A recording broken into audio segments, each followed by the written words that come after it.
Good afternoon, everyone. It's Danny Dhaiphong here. I am back. I'm back after a pretty lengthy, I guess you could say, hiatus. I was not feeling well, was going through a stomach bug. It was actually really persistent. It's ridiculous. As you can see, haven't shaved in a while because I haven't even felt like that was something I wanted to do all the way up until today. And then I was like, screw it. I'm not doing it today. But welcome, welcome, welcome, welcome. Please do like the stream. I'll come kick it with you for the first 15 minutes as people make their way in here. No, it's a Wednesday afternoon. So yeah, I just kind of did this impromptu. I wanted to get back to it, talk about a few stories with all of you. And yeah, so here I am. I'm back, sick for a while.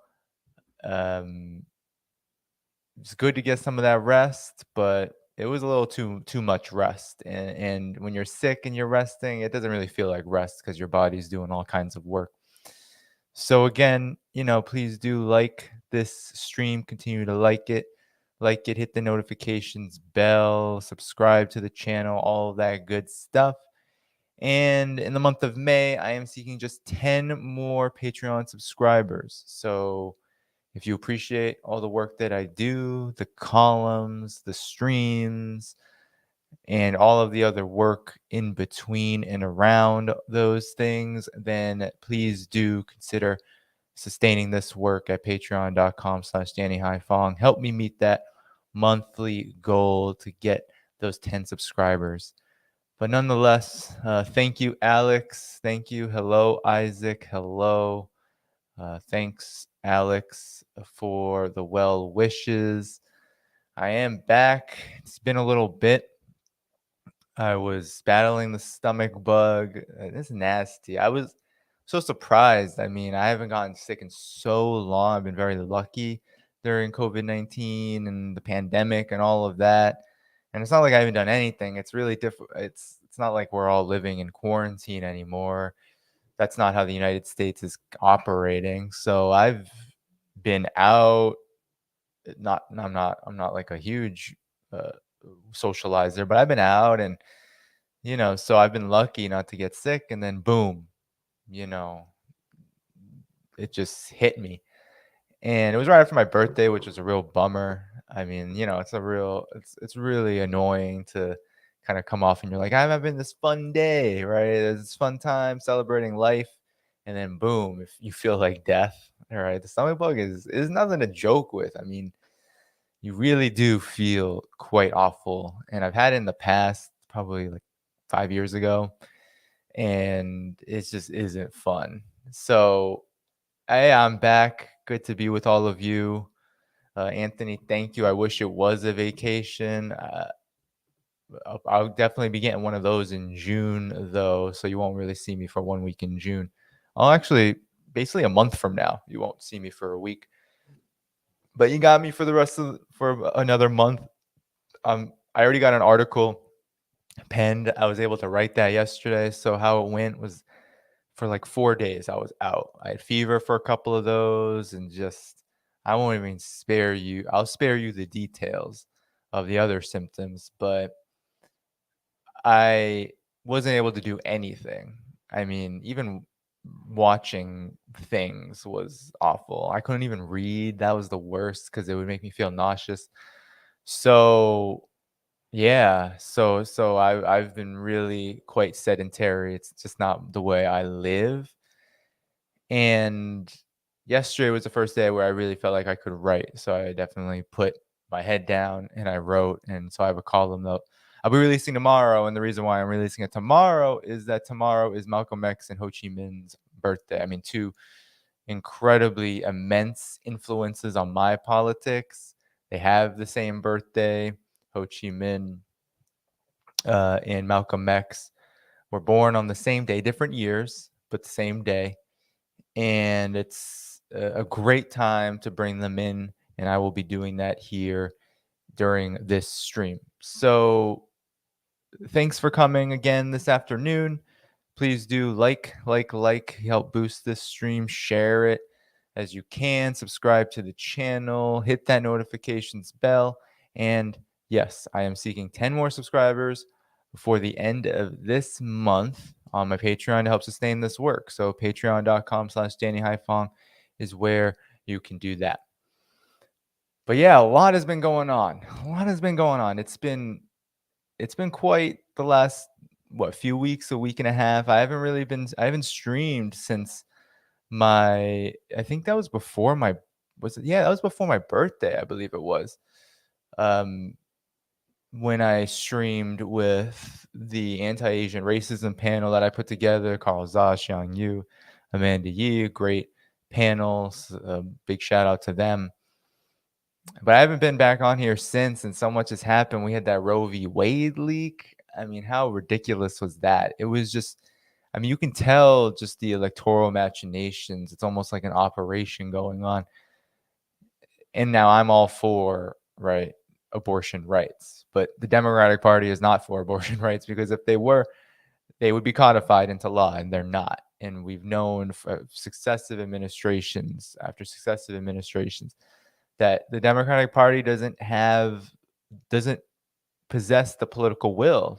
It doesn't have the interest in codifying Roe v. Wade. And so we have this political theater, these political machinations going on around this issue. It's such a shame, because really what it does is just mobilizes all of these liberals who are indebted to the Democratic Party. They channel all their energy into the Supreme Court, which is just this undemocratic body rooted in the US's history and legacy of slavery. And the whole idea of this being codified and for us to settle this issue in a way that works for the people is completely ignored. And then you also have the fact that in order for abortion rights to really be codified, you need to have a universal healthcare system. There needs to be a complete overhaul of the healthcare system. And this is where the relationship between class and gender and everything, right? Right? It's like a matrix. It all kind of connects to class, to the structure, to the power structure, to the system. And this leak and the way that it's been framed in the debate that has gone on about it really sucks all of that analysis out and just makes this into right an opportunity for Democrats to try to gain some leverage in a time where they really don't have any. So that happened, right? And it's still happening, and people are still very hot about it. And of course, they should be angry about this. This is right a government in the United States that openly talks about taking away what should be a fundamental right for those who need it, right? So, of course, people should be angry, but of course, the anger, how that anger is channeled, it always goes back to the Democrats. It always goes back to, this is the most important election of our lifetime. Now we have to elect our way into getting what we want. And we know that just doesn't work. You don't elect your way into getting what you want in the United States. That doesn't happen. When has that happened, right? That hasn't happened in decades and decades and decades. And even when it was supposedly happening during the New Deal, during the Great Society, during this period, right, 1929, 1930s to the 1960s, there was actually massive resistance to capital, massive resistance to racism, massive resistance to inequality and oppression. And it's that which produced the changes that people still hold on to as examples of what we need right now. But it's all been turned into this electoral circus, right? It's all been turned into bourgeois politics and channeled into them. And now the vast majority of the left is stuck in the mud of liberalism. And so it always frustrates me when things like this happen, when we have something so openly blatant and criminal, like this idea of getting whatever, striking down Roe v. Wade, when that comes up, and it happens a lot. It's been a conversation that's been happening for years. Now that it's being so openly leaked that this is going to happen, we see where the resistance takes us, right? The resistance has been taken, quote unquote, the resistance has been taken into the Democratic Party coffin, the graveyard that we talk about so much at Black Agenda Report. So we have to fight that, because Nancy Pelosi, none of these neoliberal corporate Democrats really care. They don't. Joe Biden, he's not going to codify this thing into law. I mean, I guess we'll see, but there's quite a bit of desperation out there. But I'm not so certain. I'm not so confident about it. But yeah, I don't see the chat very active right now, but nonetheless, keep liking this stream. Like, share it, and be sure to subscribe to the channel. And you know, the best way to support this work, right, is by both coming here, watching these videos, subscribing to the channel, hitting that notifications bell. But I'm seeking 10 more subscribers, Patreon subscribers at patreon.com/Dhaiphong. That's my goal for this month. And it would be very incredibly helpful if you all would be able to support and sustain my work. That includes all the streams, the columns that I do on a weekly basis. I really would appreciate it. And it's much needed. Thank you. So hello. Antivocal C. We got Slamma Jamma here. The left is not the left. Means nothing. The label, words mean nothing. Only action or inaction indicate one's belief. That's a little bit of a nice Marxist dictum right there, right? So being determines consciousness. That's one of the key tenets of dialectic materialism, and it's true, right? The left is thrown around like this term that means that you just have progressive ideas, right? That you just believe in certain things. It's turned into morals. And politics aren't about morals. Politics are one about action. I believe that. But politics are also about what your actions say about you.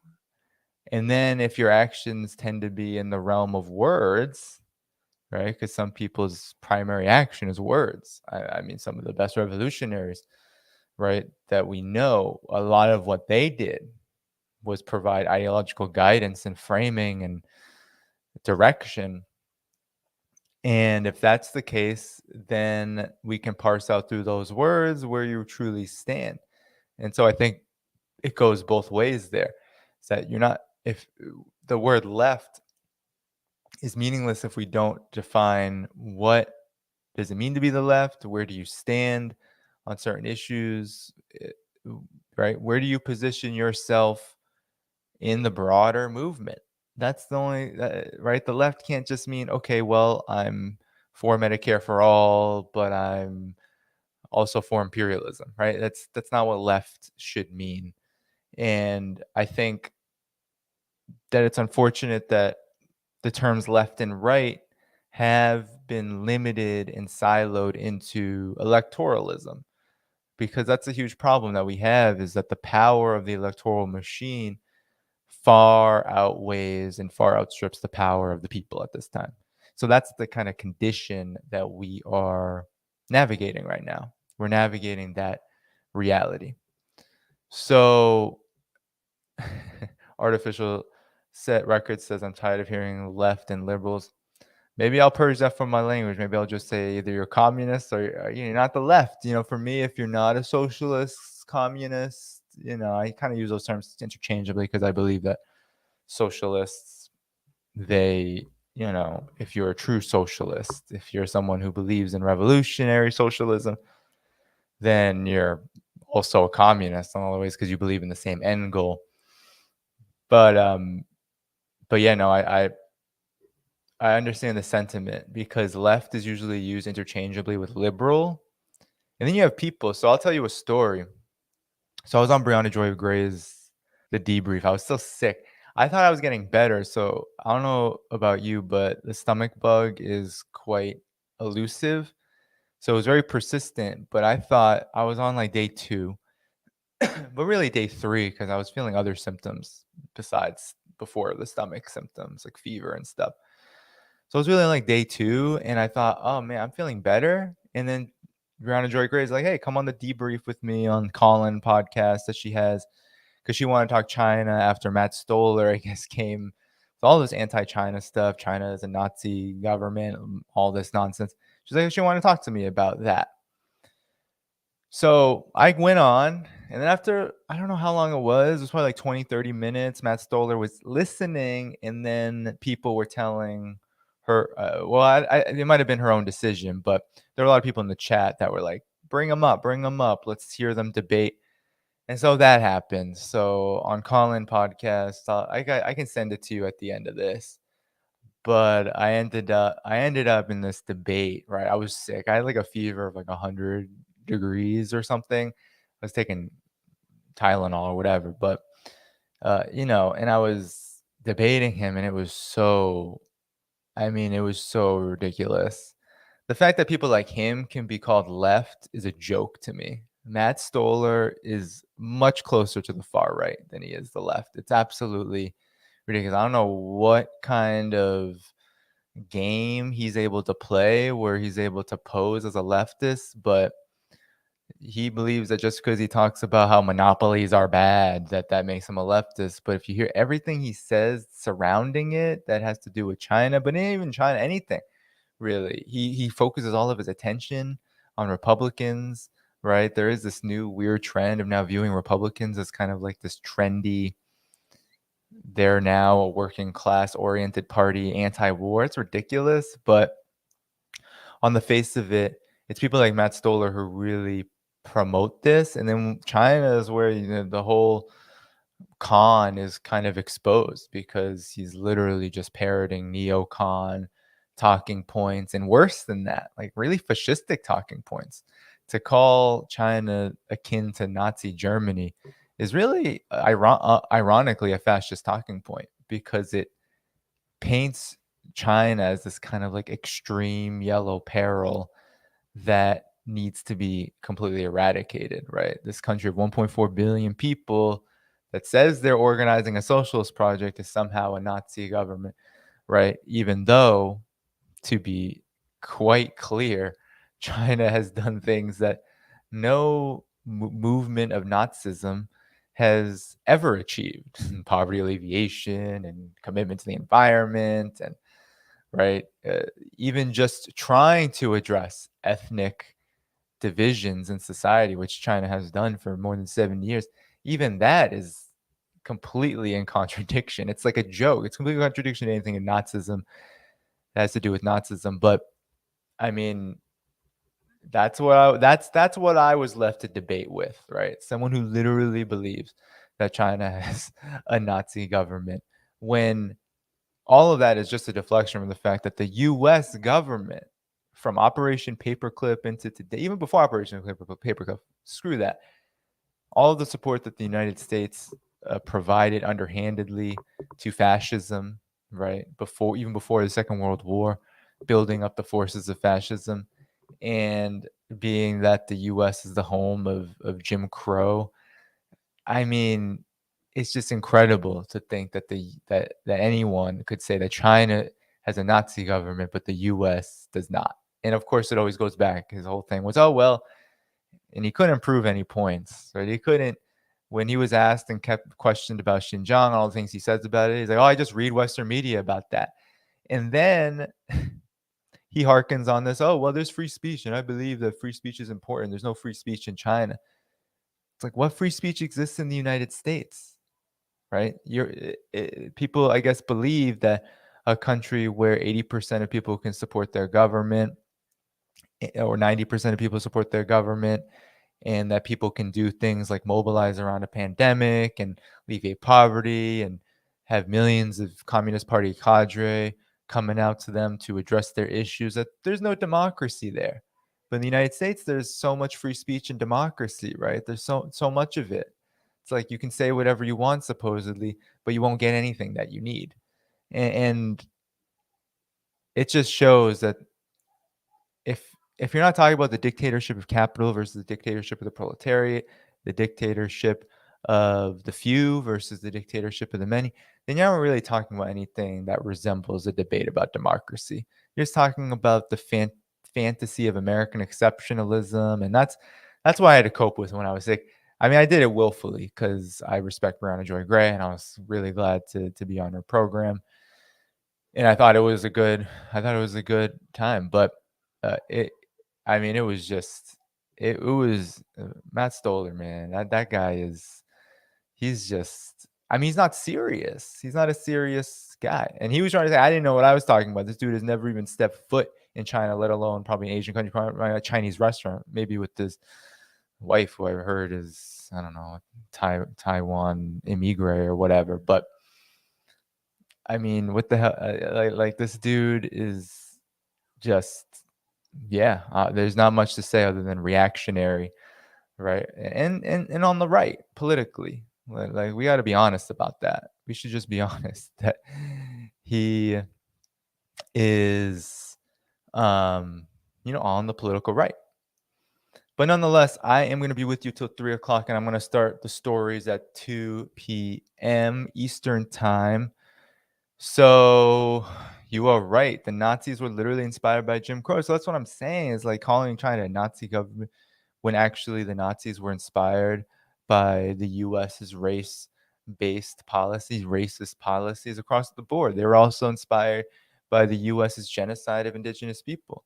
Nazis were also inspired by the fact that the US had a race-based immigration law all the way until 1924. Not a single Asian person could set foot in the United States until 1924, after the Chinese Exclusion Act of 1886. So, I mean, this is in the Page Act and other related acts. So, fascism, I think, is really homegrown. You know what I'm saying? And China is building something that people just don't understand. And it is really hard to talk to anyone about that because, I mean, the propaganda is real. And some of that is because Matt Stoller, he masquerades as the left, and a lot of people listen to him and they just believe anything he says about China.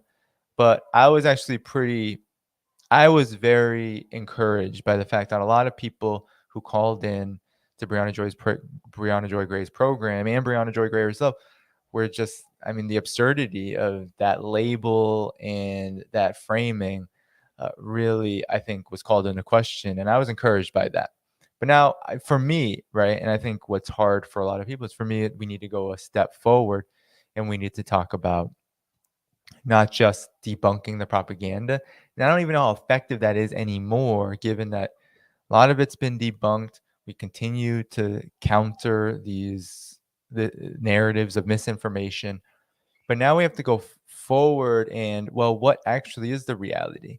And that is even more challenging because then it becomes, well, a knee-jerk reaction to that, which is, are you sure about that? Is that really true? You're making China out to be perfect. It's like, no, actually not at all. I'm just making China out to be a society that actually is progressing in a lot of areas, addressing their own contradictions like income inequality and all of the various externalities that come with developing an extremely large country. But I'm also not going to sugarcoat the fact that it is quite impressive for a country where people used to live, people used to die before the age of 40, and basically, didn't have a working telephone, didn't have, didn't have proper nutrition. Now the entire country does, right? And it's met markers beyond all of that, right? Beyond just meeting people's needs for housing and healthcare and education. Now there's things like high technology and state of the art infrastructure, public infrastructure. I mean, that's impressive. To eradicate extreme poverty, I mean, that's incredibly impressive. That's a feat that hasn't been achieved anywhere in the world, not even the United States. There's extreme poverty here. So, I mean, anyway. So, good to be with you. Let's get to the stories, though. Keep liking the stream. Like the stream, like the stream, like the stream. Hit that notifications bell when you subscribe to this channel so you know that I'm coming on. Share it around. and I'm seeking 10 more subscribers for the month. This month, 10 more. So you can do that at patreon.com/DannyDhaiphong at whatever amount that you can. That helps sustain this journalism. So please do support my work. I appreciate all those who already are. Thank you so much. So, all right, let's get to it then. First things first. All right. Where do we even begin? Because this week, the last few weeks have been, I don't even know, just a whirlwind. So let's begin with Somalia. So Joe Biden's administration has announced that it will be sending hundreds of special forces to Somalia in a reversal of a Trump policy, which actually removed those special forces before his administration went out of the door. And this move, right, has been rightfully called kind of like a re-invasion of Somalia. And I'll just pull up the article really quickly from the New York Times that announced this. In predictable fashion, this is being portrayed as a move by the United States to kind of recommit to terrorism, right? So here's the article. Let me just scroll all the way up here for you. So Biden approves plan to redeploy several hundred ground forces into Somalia. The president also signed off on targeting about a dozen Shabab leaders. Okay, there we go. We got some drone strikes coming in the war-torn country from which Donald J. Trump withdrew in his final weeks of office. So here we have about 700 ground troops who had been stationed there were pulled by Trump, but Biden is going to send hundreds more. He also approved a standing authority, Pentagon request to give standing authority to target about a dozen leaders of al-Shabaab. So what this means is that there are going to be drone strikes, which has been the case in Somalia for quite some time. The United States has been dropping drone strikes in Somalia for a long time, killing hundreds of people. So airstrikes have largely been limited to those meant to defend partner forces facing immediate threat, supposedly. So this is all about al-Shabaab, they say. Al-Shabaab, al-Shabaab. So they'll revive an open-ended American counterterrorism operation that has amounted to a slow-burning war through 3 administrations. The move stands in contrast to a decision last year to pull American forces from Afghanistan, saying it is time to end the forever war. So basically, what all Joe Biden has done is say, okay, we're going to pull troops from Afghanistan, but we're going to redeploy them elsewhere. I mean, this is just classic U.S. imperialist policy. It's something that's happened over and over and over again. And I'm actually going to play for you a report by Glenn Ford that shows when Obama did this, okay, in 2011 in the region, this time with Uganda. But nonetheless, the decision to reintroduce a persistent presence was made to maximize the safety and effectiveness of our forces and enable them to provide more efficient support to our partners, said the National Security Council spokeswoman Adrienne Watson. So she did not indicate the number of troops that the military would deploy, but the cap would probably be around 450. That will replace a system in which U.S. troops training and advising Somali and African Union forces have made short stays since Mr. Trump issued what Ms. Watson described as a precipitous decision to withdraw. So, of course, Trump is bad because he did not want troops in Somalia. This is the irony. This is the confusion, right? A lot of people get, there's a lot of confusion. A lot of people think that Trump is anti-war. Okay, no, we should not be calling Trump anti-war. But there are certain decisions, certain policies like this one, which did grind at the Pentagon, like withdrawing troops from Africa. I mean, I remember that, right? You remember the terrorist attack that happened on U.S. forces, I believe, what was that, in Niger?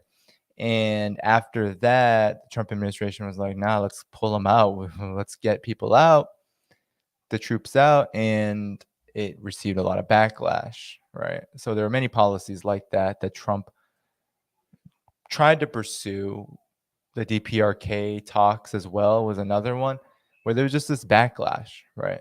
And then when Trump would drop missiles on Syria, he was presidential. So this is how it is to be a US president, to be commander in chief of imperialism. You do what the military industrial complex says and you're praised as a hero.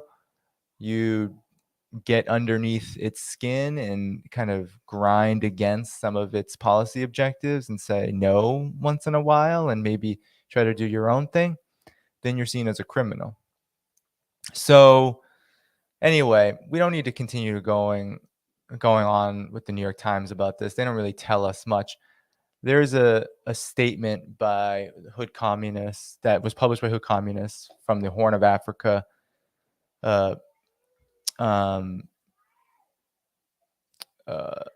Pan-Africans for Liberation and Solidarity, HOA PALS, that I'm going to read. It's very short, but it gives kind of an overview of the history of the U.S. in Somalia, a war that's not really acknowledged as a war. And this is the problem that we have, is that African wars on the African continent tend to be marginalized, especially those where the U.S. is involved in the West, right? It's this kind of recycling of colonialism, that Africa is not as valuable maybe in the mindsets of even the most progressive and anti-imperialist leftists. So they don't look at what's going on in the African continent with the same degree of concern. And so you don't really hear people saying in our part of the world, well, how about that US war on Somalia? Probably should stop it, right? Probably should end that war. While it's been mainstream that, yeah, the US war in Afghanistan was a disaster. The US war in Somalia, well, it's an afterthought. But this has been going on for decades, right? The US involvement in Somalia is decades long. Somalia is resource rich. Somalia is geostrategically important when you look at where it is located in the Horn of Africa. And of course, just like any other US war, the concern about China is really paramount, because China's investment in the Horn of Africa is very lucrative. It's very important. And the US has responded to that through a campaign of destabilization, a campaign of militarization. And so Somalia really stands at this very important position in a broader war on the continent, where the US is recolonizing it through the US Africa Command. And the Western countries that are junior partners of the United States are all on board for that. They're all on board for this recolonization process, because they too see the problems that could arise should African countries, no matter what government they may adopt, if these countries begin to chart their own course. And so this is part of a broader campaign. And I just want to bring up this HOA PALS article that was published, the statement that was published last year in Hood Communist, where they say, demand an end to the U.S. shadow war in Somalia. And so this just provides, I think, a good history, right? So a good history of U.S. involvement. And they say 20 years ago, the CIA and Joint Special Operations Command under George W. Bush began supporting warlords in Somalia to kill and target what the U.S. deemed Islamists, escalating tensions in the area. 6 years later, the Bush administration began an undeclared war in Somalia, launching airstrikes as part of the nation's imperialist expansion efforts, particularly referred to as the War on Terror, starting in Mogadishu, with reports claiming that the strikes eventually expanded to all parts of Somalia. These drones and airstrikes were and are conducted by AFRICOM, the United States Africa Command, which was established in 2007 by Bush and later expanded under Obama. Since then, scores of Somali people have been murdered by drones, cruise missile strikes, AC-130 gunships, naval bombardments, and attack helicopters by both the CIA and U.S. Special Operations Command under AFRICOM. And that's going to continue.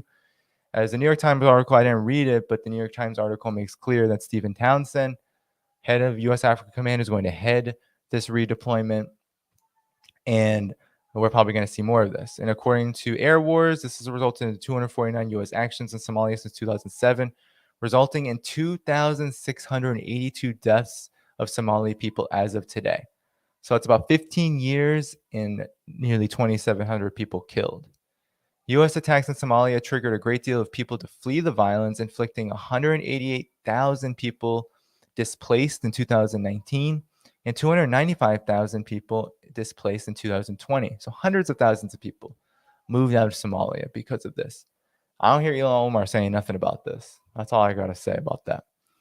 AFRICOM has reluctantly admitted only 5 casualties in Somalia after denying any for so long, yet no families affected by AFRICOM have been compensated. Thousands of Somali people, many with no ties to any actors in the conflict, have been murdered, and countless more have had their lives altered through injury and displacement. Reports indicate that these same folks receive death threats if they dare to speak out against U.S. war crimes. So maybe that's why Ilhan Omar doesn't speak out. Maybe, perhaps, but she's got quite a big platform to do so right now. Nonetheless, let's continue. There's no way to seek justice. How do people get bombed in the dark by a plane get justice? A survivor who left her village because of drone attacks where she lost her son-in-law and nephew and had no affiliations with Al-Shabaab. So I guess that was a survivor. U.S. airstrikes in Somalia are hitting an all-time high during the coronavirus pandemic, despite calls for armistice from many countries, including U.S. allies. The Trump administration and the Biden administration continue the mission to enact violence against Somali people. Even though U.S. troops are relocated to other parts of East Africa in early January, there has been a rapid increase in U.S. airstrikes in Somalia, of which the current rate will greatly exceed the number of airstrikes committed in prior years. And as this announcement shows of Special Operations Forces, we can add probably a lot more on the way. So some background here. So the Pentagon has been in Somalia for a long time, since before the U.S. Africa Command was founded in 2007. So in 2001, the Bush administration dispatched CIA and Special Operations Command forces to Somalia to support warlords and the hunting down of Islamists as part of America's 9/11 response. The more money and weapons the U.S. gave to warlords, the more violent they became, provoking a stronger reaction and opposition. So here's an important point. So the Islamic Courts Union was an association of 13 groups finally came together to stabilize the government as a response to warlords in order to develop a government that would usher in a new state and make attempts to throw what they deemed to be Somalia's oppressive warlords out of the country in an attempt for stability. In response, the United States has funded the creation of the Warlord Alliance in 2006 to seize control of Mogadishu and challenge the influence of the Islamic Courts Union, but their offensive failed, and the Islamic Courts Union was briefly successful. This angered the Bush administration and culminated in support for the 2006 Ethiopian invasion of Somalia, which resulted in the massacre of 8,000 people. And a note about this Ethiopian invasion, similar to what has happened in Sudan, and I don't know if this is still true because of the controversy that's happening in Ethiopia right now. But the Ethiopian military, there were speculation at this time that they were actually under the command of the United States, that a lot of them were receiving salaries from the United States and under the command of the United States. So massive war crimes were committed by Ethiopia and the CIA on the grounds of executing renditions of torture on Somali people and special operations forces participating via AC-130 gunships. Violence was further perpetrated as famine was another horrendous outcome of this invasion, resulting in 250,000 Somalis dying of starvation from 2010 to 2012 because of the chaos caused by U.S. imperialist efforts. The violent war completely disrupted the economy and of the country and all local food distribution systems. Al-Shabaab was the youngest group and had the least sphere of influence in the ICU, but once the war began, the other groups disbanded back to their local territories, while Al-Shabaab fought the insurgency against the Ethiopian troops, temporarily driving them out. Al-Shabaab resorted to begging Saudi princelings for money in 2012 after Kenyan forces influenced by the U.S. invaded and forced Al-Shabaab from their base in the port city of Kismayo. This financial assistance required Al-Shabaab's allegiance to Al-Qaeda, taking place 11 years after George W. Bush started attacking Somalia, days after September 11th, and 6 years after Washington backed the Ethiopian war on Somalia. Thus, the U.S. war on terror in Somalia predates the existence of any extremist organization in Somalia, and in fact, as seen in other nations, actually commenced their inception. So this is a really good point here.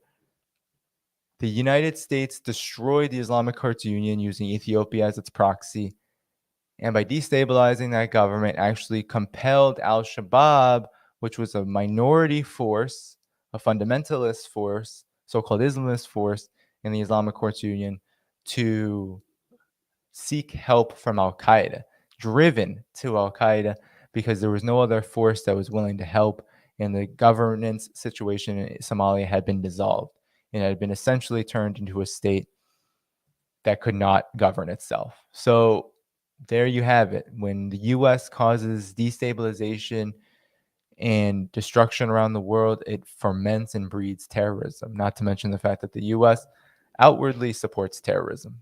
So the reality is there has long been transnational interest in Africa's natural resources. AFRICOM is ushering in another scramble for Africa. In the case of Somalia, oil corporations from Europe, the US, and Canada are engaged in a search for petroleum.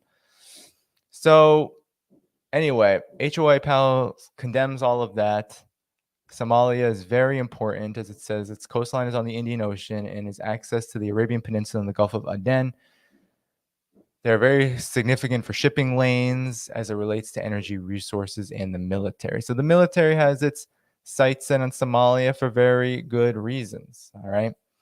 And this war on Somalia is going to continue now that this new scramble for Africa really has China at its heart. The whole point of all of the U.S.'s activities in Somalia is not just to gobble, or in Africa in general too, it's not just to gobble up the resources, because the U.S. actually has a limited capacity for those resources. And I'll tell you why. It's because the U.S. has a really hard time with investment right now. You all know this. You all know that the United States is struggling with investment generally. The economy, the capitalist economy, is very unstable right now with all the inflation. The way that U.S. imperialist policy on Russia has really sent shockwaves through the economy. But that only tells one part of the story. The whole story is that the United States just doesn't have the capacity to invest because it's dominated by finance capital. Finance capital does not want to really invest. It wants to plunder. So there's always going to be a limit for how much these countries are going to be plundered in and of themselves, because there's not much that can be done with that. They're not going to reinvest in the countries that they're plundering for resources like oil and cobalt, etc., bauxite, which Somalia has a lot of. No, they're going to take it, use it for the corporations, but it's going to be limited, and it's not going to really engender much economic investment overall. So the United States really is doing Africa policy, really pursuing political and military ventures in Africa as a deterrent to China. And this isn't the first time this has happened. To conclude this, I want to show you what Glenn Ford was saying in 2011 when the Obama administration sent special operations forces to Uganda, supposedly to fight Kony 2012. So I'm going to pull that up. And while I pull that up, and I'm going to end this particular story, while I pull that up, just put my headphones on so I can listen and share the audio. But while I pull that up, please do continue to like the stream, subscribe to the channel, hit that notifications bell. I'm seeking 10 more subscribers for this month on my Patreon to help sustain this journalism. So for any amount that you can, please do consider subscribing at patreon.com/Dhaiphong. You can find all the information in the description. So here is Glenn Ford. I want to make sure actually that we're sharing the audio. Hold on one second. Let me just do this one more time.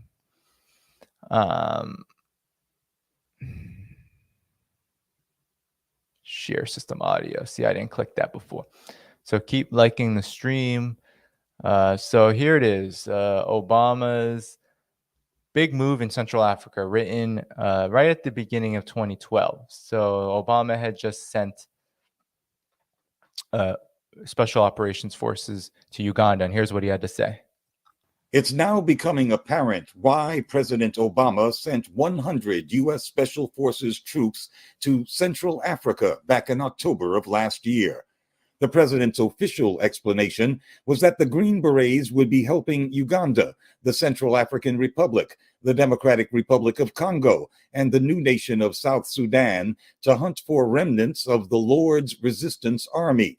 The LRA, which has a reputation for killing civilians, was driven from its home in Uganda and now numbers only a few hundred scattered fighters.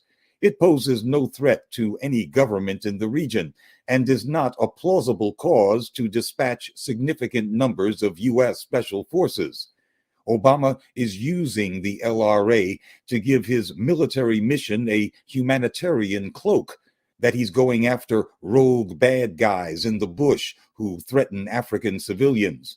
The actual mission has to be something much larger. It looks like the real target is South Sudan, where the United States is setting the stage for an African proxy oil war with China. Last July, South Sudan won independence from Northern Sudan, a country that has been targeted for regime change by Presidents Bush and Obama.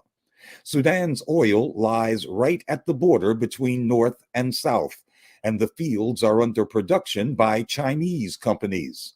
The South Sudanese fought a decades-long war against the North, during which they were heavily armed and financed by the U.S., Europeans, and Israel. The newly independent nation is among the poorest and least developed in the world, and it's broke. South Sudan is also already engaged in ethnic civil wars of its own that have killed or displaced many tens of thousands. But chaos is precisely the environment that Washington prefers in Africa, so that it can establish a new order that is to U.S. advantage. Reporter Thomas C. Mountain, who calls himself the only independent Western journalist in the Horn of Africa, points out in a recent article that the United States pays the salaries of South Sudan's army and also pays the costs of the thousands of United Nations so-called peacekeepers who've been sent to South Sudan to help contain the ethnic violence. Those UN peacekeepers are mostly soldiers from Ethiopia, a U.S. client state that, along with Kenya and Uganda, is waging a proxy war under U.S. sponsorship in Somalia. The Ethiopians worked very closely with U.S. Special Forces right down to the company level in the 2006 invasion of Somalia. Now, in the heart of Central Africa, where South Sudan, Ethiopia, Uganda, Kenya, Congo, and the Central African Republic meet, all of them U.S. client states, the U.S. needs its own special forces units in place to coordinate its puppet African armies and to keep all of them focused on the larger mission. Reporter Thomas C. Mountain says that mission is to destabilize northern Sudan and China's oil operations there. That makes perfect imperial sense. The United States and Europe can no longer compete economically with China in Africa and must now resort to raw force through African puppet armies. The U.S. has mobilized all of its proxies in East and Central Africa for a big push that will need close coordination on the ground. Obama's Green Berets aren't hunting for the ragtag Lord's Resistance Army. They're out to control the resources of half the continent. For Black Agenda Radio, I'm Glenn Ford.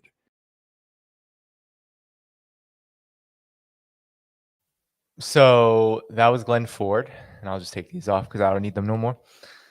So that was Glenn Ford talking about Uganda, a different context, but at that time, something very similar was happening. The United States under Obama was sending special operations forces to Uganda, supposedly, just like they're saying with Al-Shabaab, supposedly to fight Al-Shabaab in Somalia. That's what Biden is saying. The Obama administration was saying actually that they were fighting the Lord's Resistance Army, seeking out Joseph Kony. You remember Kony 2012. It was this AstroTurf campaign that was all about getting people to support, getting Americans, Westerners, especially white people, to support the intervention that was coming, right? It was to build up a humanitarian interventionist narrative. And so the Obama administration sent special forces there to do what Glenn Ford said they were going to do. which is to fight this proxy war, to fight this economic war on the African continent through military means. And that's what the United States is doing everywhere. That's what the United States is doing with Somalia. It is seeking, because Somalia, with Djibouti and with Ethiopia and Eritrea, right? The Horn of Africa is very important, and China has been able to build pretty solid relationships across the board. And it's Somalia which has really been racked, really been mired in the most instability in the region. And of course, the U.S. has tried to spread that to Ethiopia, has been placing Eritrea under siege for so long in order to undermine any of that. So there you have it. The United States is reinvading the African continent, and Somalia now is back on the radar, and we have to watch out for this. There are going to be consequences for this. There's going to be lives lost, and these lives matter, and we have to stand up and stand out against it. We have to speak out against it. We have to place the US's war on the African continent at the forefront of anti-imperialism, at the forefront of the struggle for peace, because where the African continent goes, humanity is going to go. And right now, the African continent is and has been under siege with the US-led Western imperial order taking out all of its egregious aggression that it's trying to wage against China on the African continent. Because, as Glenn Ford said, they can't compete economically. The Africa has been turned into one big overexploited continent, plundered and looted to the point where imperialism has become so fat it can't reinvest anything. And so actually its economic presence is becoming more and more marginal, because all of it, there's a lot of governments on the African continent that are servile, that are subservient to Western capital and Western imperialism. But even they now are saying, well, we can't go on the way we've been going on, and have been partnering with China more, because China will bring the investment. China will bring the roads and the bridges and the 5G technology and all of that. And China won't ask for political favors. It won't say, hey, you have to do this and that politically. No, it'll actually just open up its borders, and people on the continent can go study in China. And that's been a huge trend, right? A lot of training and technological know-how and all of that being shared. And so the US can't compete with that. The US doesn't want to do that. The US is not in a position. Finance capital sees that as anathema to profit. And so here we are. Somalia is going to pay for the US's bankrupt, flailing, and moribund imperialist system. And that's what's happening. So I'm going to move on now, because actually time is flying, right? I said I was going to try to get off at 3 o'clock. Can only stay maybe a little bit after that. But I'm just going to talk quickly about the NATO expansion issue, because that's another story that came out that was just ridiculous. So as you know, right, over the last few weeks, a big story has been that Sweden and Sweden and Finland, these Nordic countries, are now saying they want to join NATO. And of course, there were alarm bells. Of course, there are alarm bells with Russia, because, well, Russia expected those countries to remain neutral. And now that there has been all of this conflict that's been generated from the Russia-Ukraine conflict and war, and how NATO and U.S. involvement there has only poured gasoline on the fire, Russia was immediately saying, wow, this is an incredibly provocative move, and there will be consequences. And rightfully so.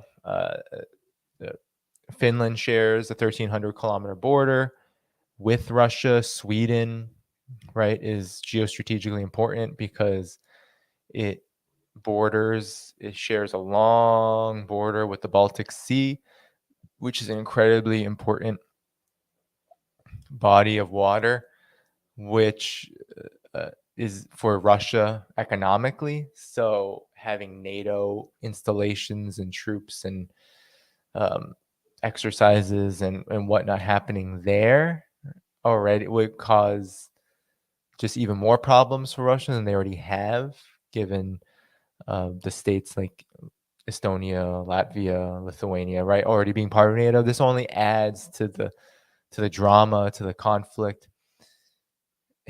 And so NATO expanding, right, it should be mind-blowing because NATO doesn't have a right to exist, right? NATO's whole purpose was to so-called defend the West from the Soviet Union. And of course, people don't remember that the Warsaw Pact actually started later.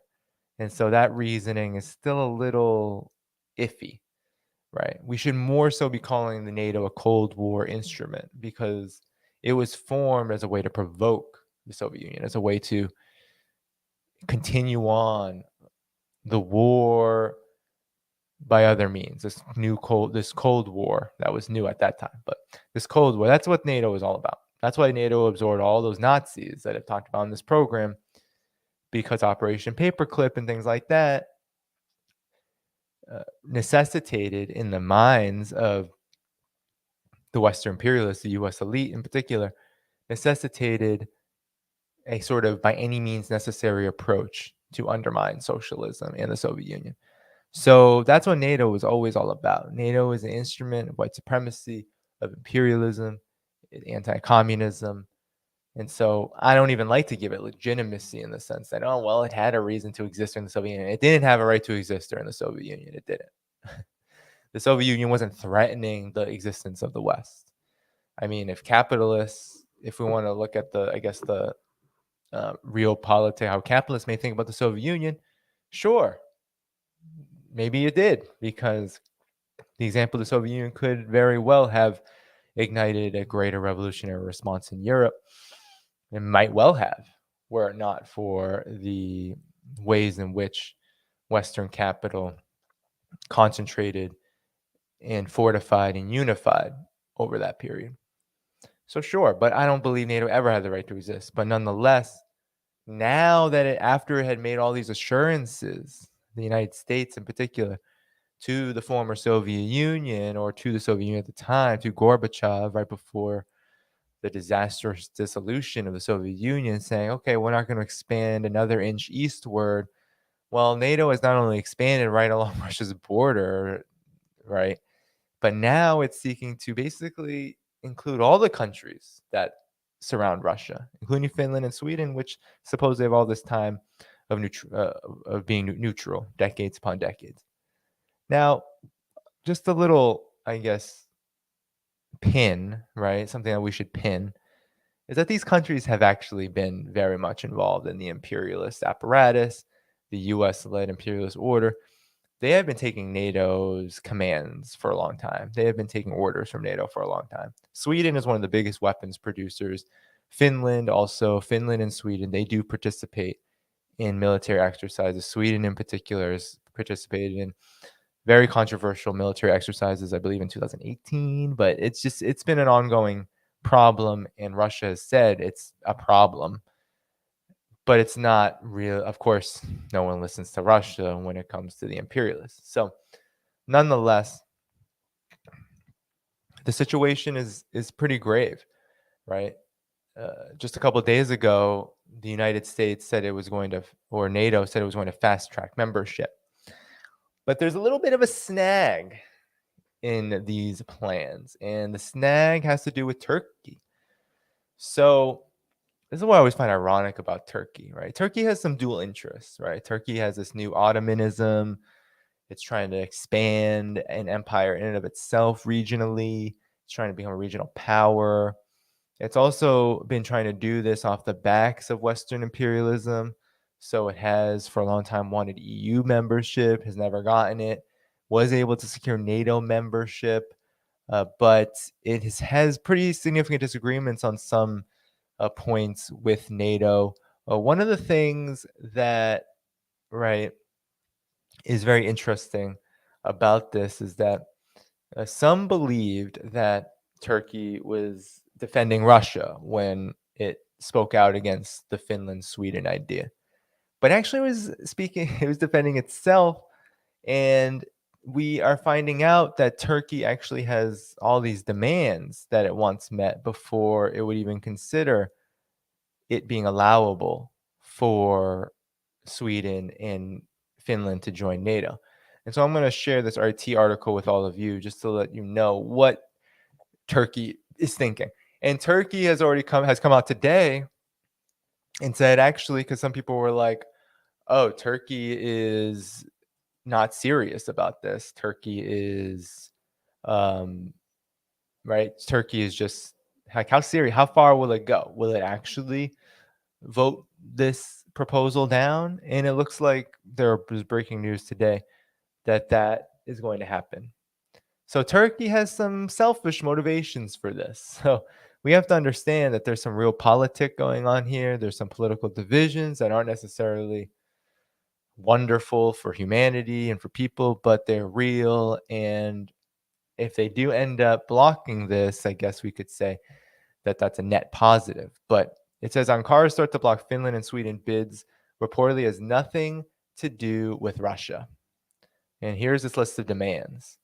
So it wants the removal of sanctions imposed on Ankara over its purchase of S-400 missile defense systems from Russia and a re-inclusion in the F-35 advanced aircraft program, Bloomberg reported on Tuesday, citing 3 senior Turkish officials. So on May 15th, so a couple of days ago, there was an announcement to join NATO for Sweden and Finland. But all members of the alliance would have to unanimously support their bids, and Turkey said it would not back Helsinki and Stockholm because they do not have here's another personal thing. They don't have a clear and unequivocal stance against the Kurdistan Workers' Party, PKK, and the Revolutionary People's Liberation Front, groups Ankara considers terrorist organizations. So Erdogan came right out and said, Erdogan's administration came out and said, these countries need to stop supporting terrorism, quote unquote. So they have a record, these 2 countries, of granting political asylum for people from Turkey, ethnic Kurds in particular, fleeing internal conflicts, which Ankara finds unacceptable. According to Bloomberg, Turkish leadership demands that Sweden and Finland publicly denounce not only the PKK, but also its affiliates before being allowed to join the bloc. So there you have it. So Turkey's wish list actually is much longer than that. So it wants re-inclusion in this F-35 program. It wants the sanctions to be lifted. It has an outstanding request to the U.S. to purchase dozens of F-16 warplanes and upgrade kits for its existing fleet. So that's what they want. Turkey says we want this, and we'll let Sweden and Finland join. All right. Not necessarily the most, I don't know what to say. Like for us as anti-imperialists, we're not here cheering on Turkey saying, yeah, get what you need from NATO, right? But we understand that these divisions are important. And they're important because while Turkey is this kind of aspiring imperialist power, while Turkey does have some dual interests, it does have a relationship with Russia. It does have a relationship with China. It doesn't want to lose those things, especially with Russia. It definitely doesn't want to lose that relationship, but it wouldn't anyway. I don't think Russia's in a position to be selective about friends, really. Most countries don't have the luxury to be selective about that. But nonetheless, Turkey has this identity as this aspiring imperialist power that's almost like, I don't like to use the word sub-imperialism because I know some people use that, Patrick Bond and other folks. I don't agree with it. But if we look at it just from a hierarchy, you could say that Turkey is like this junior imperialist power that has been kept at bay. And the imperialists, the big imperialist powers, the US and the West, have tried to keep Turkey in a kind of a submissive position, right? A position where it cannot grow into a big imperialist power. So that's what rejecting EU membership is all about. And that's what the sanctions on the S-400s are all about. That's what not allowing it to get some of these fighter jets and planes and things are all about. It's about keeping Turkey relatively weak. And so Turkey knows this. Turkey understands this. There's no way that Turkey could not know it, because an aspiring imperialist power that's trying to pursue imperialist aims is going to know when it's being pushed back upon by competitors who are supposedly allies. And so that's what you have right now. And I guess we can say it's a net positive that Turkey is rejecting NATO membership for Finland and Sweden. And it's likely that its firm stance is going to actually probably postpone this, because the United States and NATO doesn't have an interest in giving in to Turkey. I mean, what would that look like as a public relations kind of nightmare for the United States to give in to Turkey, a smaller country, a country that's not seen as one of the gang, right? It's not seen as in the Euro Anglo American imperialist club. It's not. So to give in to Turkey on this would be an extreme message of weakness to the world. And the United States and NATO, they're not about that. So it's likely that actually Sweden and Finland's bid might be delayed for quite some time, barring some unforeseen circumstance. But nonetheless, I want to move on to the last story, because NATO expansion, that's all we can really say about it. It's dangerous. It may or may not happen with Sweden and Finland now that Turkey's in the mix. But the overall trajectory is a global confrontation. The overall trajectory is this imperialist desperation, and we have to just be vigilant. So while you're waiting for the next story, I'm going to please do like the stream, subscribe to the channel, hit that notifications bell. I'm seeking 10 more subscribers for the end of the month. Please do support me at whatever amount at patreon.com/DannyDhaiphong and help support this journalism. So the last thing I want to talk about is the Buffalo shooting. All right. Give this a good amount of time. So it's lynching. It was a lynching. You had Peyton Gendron, right, go into a black neighborhood in Buffalo, very segregated city. Buffalo's huge, supposedly. I mean, not a big city, but Buffalo's a huge place. So in the Kingsley district, this white supremacist went in on Twitch with racial epithets, slurs written on his machine gun or whatever rifle, whatever he was carrying. He went in and killed 10 black people. I believe at least 9 of the 10 were black people. And this is a majority black neighborhood. And, right away it was labeled an act of terrorism, hate crime. Of course.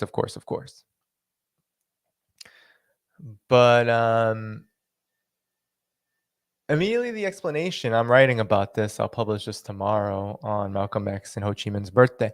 Immediately the explanation from the corporate media and from, of course, like the pundit class and the liberal class, Democrats, right? It became another attempt, right? This tragedy became another attempt to kind of culture war this issue.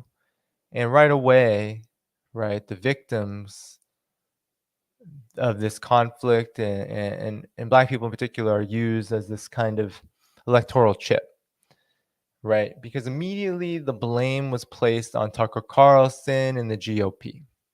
And now the GOP and Tucker Carlson is in that milieu because he's the media voice of the GOP. They, of course, have organized their politics around racism for many decades, dating back to the Southern strategy. So there's no doubt that they play a huge role in the political the political education of masses, especially white masses of people who are then compelled to do this. And then we start talking about the Great Replacement theory, right? This theory that is widespread among white supremacists. This fear of the white Anglo-Saxon European quote unquote culture being eradicated by invaders, quote unquote, whether it be black people, whether it be immigrants from abroad, from African countries, Asian countries, right, from the global south in particular, from Latin America, etc., that these invaders who are wiping away the white race. And of course, you probably are aware of the demographic shift that's happening in the United States that's played some role in the strengthening, I think, of this ideology. And so Tucker Carlson and the GOP were given all this blame. And now I'm not going to sit here and say they don't deserve any blame. That would be ridiculous, given that they are the voice of the GOP, and the GOP is organized. Its organizing principle is white supremacy. It has been for many, many, many, many, many, many years. It's the white man's party demographically. That's what it's been.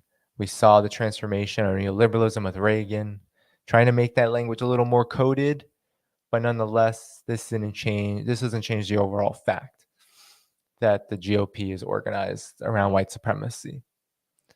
Now, the problem with this, though, is that this doesn't mean that the Democratic Party is not organized around white supremacy. And the huge problem with the discourse about Buffalo is that it's all about absolution. It's all about finding who is and who isn't to blame, rather than understanding that white supremacy is a system rooted in the U.S. capitalist order. And that's how it's always been. And so it can be really easy to look at Tucker Carlson, the way he talks, and to look at the GOP and the way they talk and say, yeah, that's a huge influence. And it is. Of course, we should be saying it's a huge influence. But that's not the basis of white supremacy, right? White supremacy is not merely bad men, bad ideas, and bad people. It's not about bad apples. Once we start looking at bad apples and seeking which ones to eradicate, then we're actually only strengthening white supremacy. We're only making it more effective. And that's what Democrats have done. That's what the liberal class has done. That's what the ruling class has sought to do, is to make it more effective. And we know the facts. The facts are that white supremacists are everywhere. They're in law enforcement. They're joining law enforcement all the time. The FBI has warned of this problem itself, even though I think the FBI are part of that problem, if you want my opinion on that. But nonetheless, white supremacists are everywhere in law enforcement. They're everywhere in the military. White supremacists, they're not an aberration, because white supremacy is not an aberration. It is something rooted in the ideological superstructure and political superstructure of the United States' economic system. And it has been since the beginning. And so we have to look at this fear, this great replacement theory fear, as something much bigger than just bad men and bad people and bad morals. It's actually that fear is indicative of what I think is a general trend, which speaks to why we're seeing this kind of backlash happening, and why we see things like Dylan Roof and Peyton Gender, and they get just arrested and peacefully taken into custody, while Breonna Taylor and George Floyd and others are murdered, right? They're just murdered in cold blood.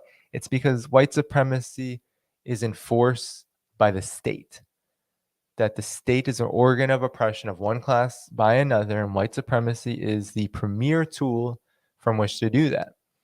And so George Floyd, being a working class black man, is killed while these whatever incel white supremacist thugs who come from wherever the hell they come from background, they get off scot-free after shooting up black people, right?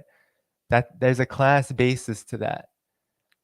And so it's very important to remember that, because that class basis speaks to the fact that both political parties and their entire media apparatus and the institutions of power in the United States reinforce all of these prevailing myths, and then enforce policies which worsen the situation around racism, right? Mass incarceration, police violence, the lynchings that still occur. I use the word lynching to describe this, but police are lynching Black people an average of something like once every other day or something in the United States. Lynching still exists. And I'm going to pull up Ho Chi Minh's piece because there's a bipartisan consensus around race as a weapon of war, racism as a weapon of war. And that's enforced by the state. And so we can't detach the state's significance and influence in these attacks. It's not just Peyton Gendron woke up one day and said, I hate Black people, I'm going to kill them. He may have learned that from his parents. He may have learned that from, maybe he did learn it from Fox News. I don't know. Probably did. 4chan, all of that. Of course, that exists. But the reason why these things exist is also because at the other side of the dialectic stands a more effective white supremacist apparatus, which gives fertile ground for these far right forces to percolate and to develop. And that includes the Democrats, that includes liberals, that includes the elites at all sides of the political spectrum. They have created economic and political conditions where this can occur, right? This crumbling of the infrastructure of the society and the need for a scapegoat at all times when there are crises. And right now, there are several of them. So there's always going to be a scapegoat. China for COVID-19, Russia for the elections, right? Immigrants for taking jobs. There's always got to be a scapegoat right now, because the truth of the matter is that this system is on the decline. This imperialist system is on the decline, and it doesn't have anything to offer people. So I'm going to pull up. So Ho Chi Minh and Malcolm X, they have a lot to say about this. And I'm just going to talk about what they had to say about this. All right. So first, I'm going to pull up Ho Chi Minh because he wrote an incredible article on lynching. And I'm going to send you the book PDF. These are selected writings in a book called Ho Chi Minh on Revolution. So here is his essay on lynching, which was written in 1924. And so, actually, let me just send you this book PDF in the chat. So make sure you pick this up. Picking it up at hard copy may be hard these days. My hard copy is actually over there. It's super raggedy. I got it. I picked it up from a friend.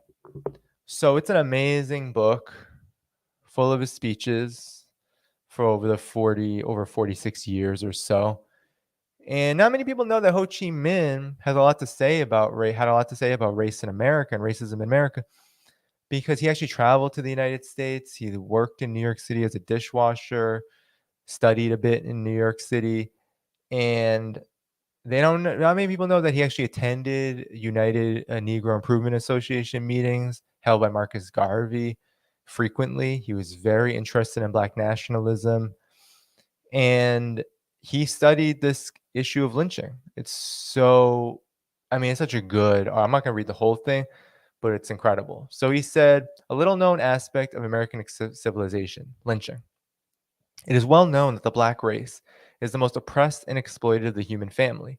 It is well known that the spread of capitalism and the discovery of the New World had as an immediate result the rebirth of slavery, which was for centuries a scourge for the Negroes and a bitter disgrace for mankind. What everyone does not perhaps know is that after 65 years of so-called emancipation, American Negroes, or Black Americans now, still endure atrocious moral and material sufferings, of which the most cruel and horrible is the custom of lynching. The word lynching comes from lynch. Lynch was the name of a planter in Virginia, a landlord and judge. Availing himself of the troubles of the War of Independence, he took control of the whole district into his hands. He inflicted the most savage punishment without trial or process of law on loyalists and Tories. Thanks to the slaveholders, the Ku Klux Klan, and other secret societies, the illegal and barbarous practice of lynching is spreading and continuing widely in the states of the American Union. It has become more inhuman since the emancipation of the blacks, and is especially directed at the latter. Imagine a furious horde. Fists clenched, eyes bloodshot, mouths foaming, yells, insults, curses. This horde is transporting transported with the wild delight of a crime to be committed without risk. They are armed with sticks, torches, revolvers, ropes, knives, scissors, vitriol, daggers, in a word, with all that can be used to kill or wound. Imagine in this human sea of flotsam of black flesh pushed about, beaten, trampled underfoot, torn, slashed, insulted, tossed hither and thither, bloodstained, dead. The horde are the lynchers. The human rag is the black, the victim. In a wave of hatred and bestiality, the lynchers drag the black to a wood or a public place. They tie him to a tree, pour kerosene over him, cover him with inflammable material. While waiting for the fire to be kindled, they smash his teeth one by one. Then they gouge out his eyes. Little tufts of crinkly hair are torn from his head, carrying away with them bits of skin, barring a bloody skull. Little pieces of flesh come off his bloody, already contused from the blows. So he goes into it here. I mean, Ho Chi Minh describes in just utter detail, right? They say the black can no longer shout. His tongue has been swollen by red hot iron. His body ripples, trembling like a half crushed snake. A slash with a knife, one of his ears falls to the ground. Oh, how black is he? How awful. And the ladies tear at his face, tear at his face. Light up, shouts someone. Just enough to cook him slowly, adds another. So the statistics he goes into, that's just the description. I won't read the whole thing. But he talks about the congratulations, and he says, while on the ground, stinking fat of smoke, a blackhead, mutilated, roasted, deformed, grins horribly and seems to ask to the setting sun, is this civilization? So he talks about how in just a 30-year period, 2,600 were lynched, including 51 women and girls and 10 former Great War soldiers. So he goes on to just talk about the statistics. It's a great article to read, but really, right, he talks about the white victims of lynching being people like Harry Beecher Stowe, Elijah Lovejoy, John Brown, that these folks were people who stood up for black people, who stood in solidarity with them against slavery and against lynching, and they were killed as well. So he starts off by talking about the systemic roots of racism, why black people are the most oppressed race of the human family, he says. It's because of capitalism and the discovery of the new world, of slavery. And then he talks about this ongoing practice of lynching in great gory detail. And we need more of that, right? We need more acknowledgement of these crimes. And I think Ho Chi Minh really sets an example, right? Explaining this is why it's happening. And this is what's happening now. And so we need to continuously, I think, connect those things. So Ho Chi Minh really can teach us a lot in just a very short time about what it means to talk about this issue in a real way, not Tucker Carlson versus GOP and the GOP versus other causes. And I think that some people on the left, and I'm just going to take this down now. Some people on the left have been like, well, look at what Peyton Gendron was wearing, an Azov, a Nazi insignia that the Azov battalion uses. Look at that connection. And we should do that. We should definitely make those connections because white supremacy is global, headed by the United States. And the United States uses white supremacy and uses white supremacists to achieve its objectives, right? And so that's important. But we can't lose sight of the fact that there is a connection. It's not just that, oh, look, the United States supports Nazis abroad and it's blowback. No, white supremacy is very much homegrown in the United States. If the United States wasn't supporting the Azov battalion in Russia, which it is, against Russia in Ukraine, which it is, white supremacy would still exist in the United States, right? It's not a matter of just eliminating that. But on the other side, even more, I think, limited and just downright incorrect is those who are trying to just say Democrats, liberals, who are just trying to say it's all Tucker Carlson, it's nothing else. It's just the GOP saying bad things and brainwashing the minds of kids. It's not so simple either. We have to look at the context. We have to talk about white supremacy as a system. We have to talk about white supremacy as inherent to American capitalism. And until we do that, we can't really address white supremacy, right? We can't address it as a movement. We can't address it as even as a topic of conversation politically, right? We can't really do it without that. And so Ho Chi Minh here, just talking about lynching, studying it, studies those details, right? Just like here, 10 people were killed, mainly black people were killed at a tops by a white supremacist. We need to know those details. But then it's like, why? Is it just because he had this irrational hatred of black people? Or is there something to this great replacement theory that indicates a greater fear of the quote unquote other, which is motivated by political and economic concerns? And Malcolm X, actually, the great replacement theory isn't just something that people figured out recently.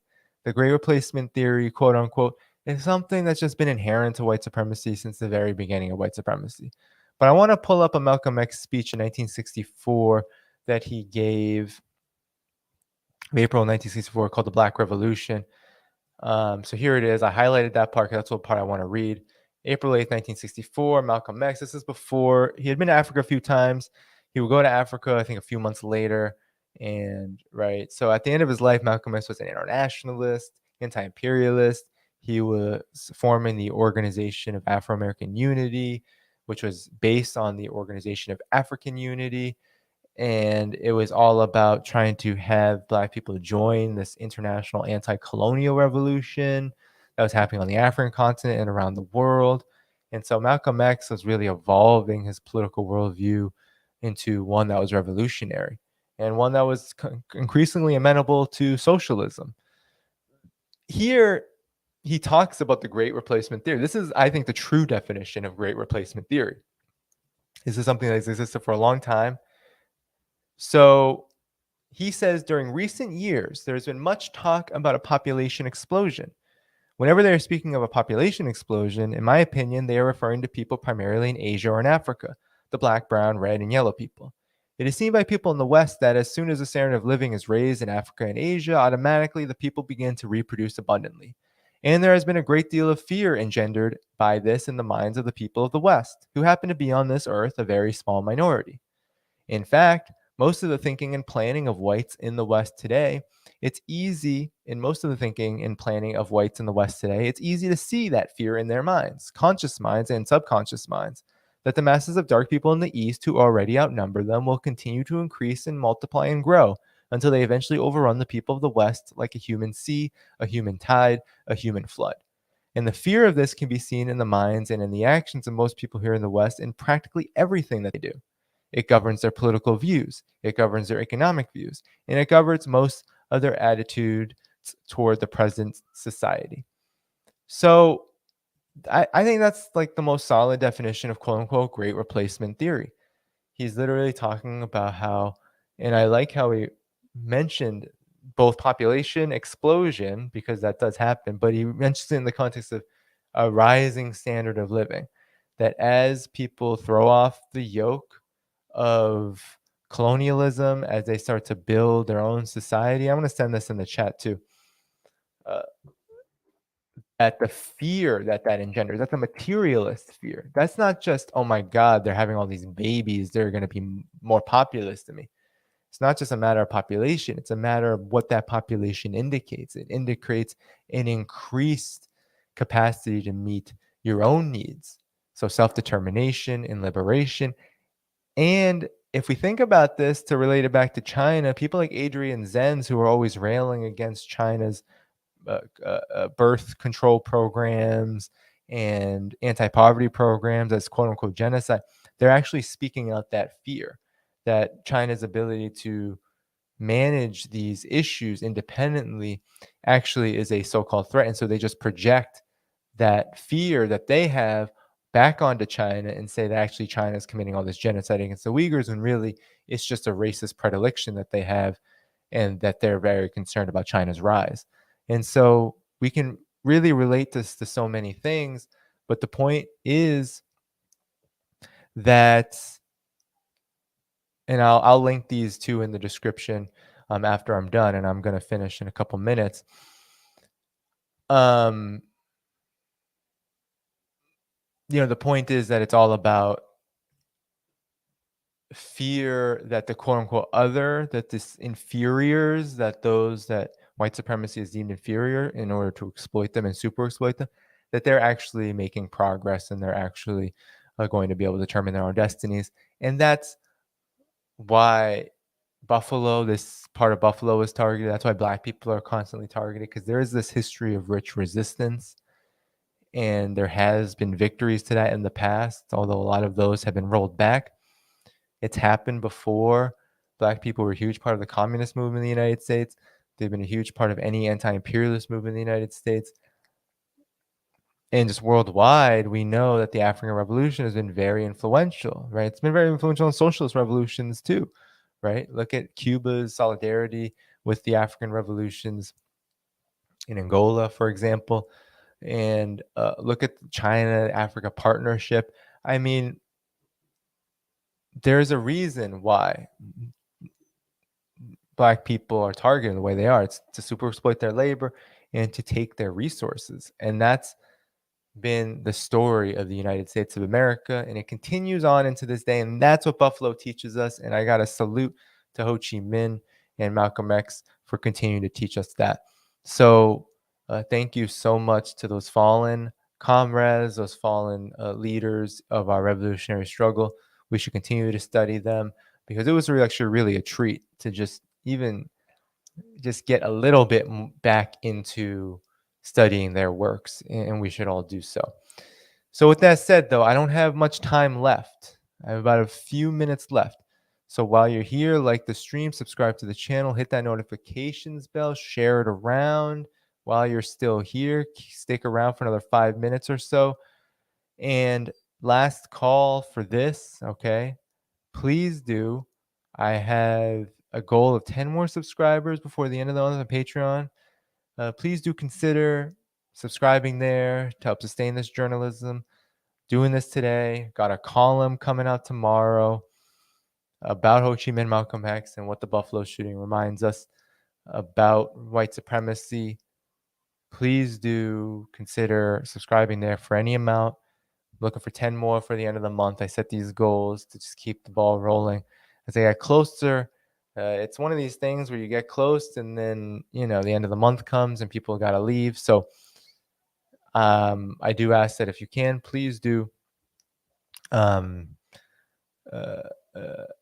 please do subscribe there. That's the best way to support this. And then there are other options in the description. I'll make sure when I sign off here that I put in both the Ho Chi Minh work and the Malcolm X speech in the description of the video. But with that said, I don't have much time left. I probably should go. But if anyone has any shout outs, I don't think there are any super chats today. I don't see any super chats today. No super chats today. Yeah, I mean, this was kind of impromptu. Haven't been here for a while, so I get it that it's going to take some more time to build this up again. But I'm trying to get some more guests on. It's been hard to get guests on, to be honest. That's been a little discouraging, I must say. But nonetheless, I'll be here probably again, maybe this weekend. All right. So I'll probably be back this weekend. There's some things coming up. Friends of Socialist China is an event next month I'll be speaking at. And there's a really important event, a Turkish event. So Anna Ringwald says, why is Professor Wolf the only one talking about worker co-ops? I'll talk more about them, but I want to actually get him on my show if possible to talk more about his analysis. I was thinking about him as a possible guest. So thanks for bringing that up. Thank you, Isaac. I appreciate that. Appreciate that you learned a lot. Thank you, AG, for coming. I know you're one of the first, so salute to you. But nonetheless, yeah. All right, guys, I'm out of here. Patreon. Oh, thanks for the super chat, Patrick. Appreciate that. Always appreciate your support. I know that you're a longtime supporter here. So, yeah, like the stream before you go. Hit that subscribe button, notifications bell. And then, of course, lastly, Patreon, guys. That's the way you sustain my work. I really appreciate if you're able to. 10 more subscribers for the end of the month would be great. So spread that word. If you know anyone else who supports this work, definitely have them sign on. So take care, everyone. Peace.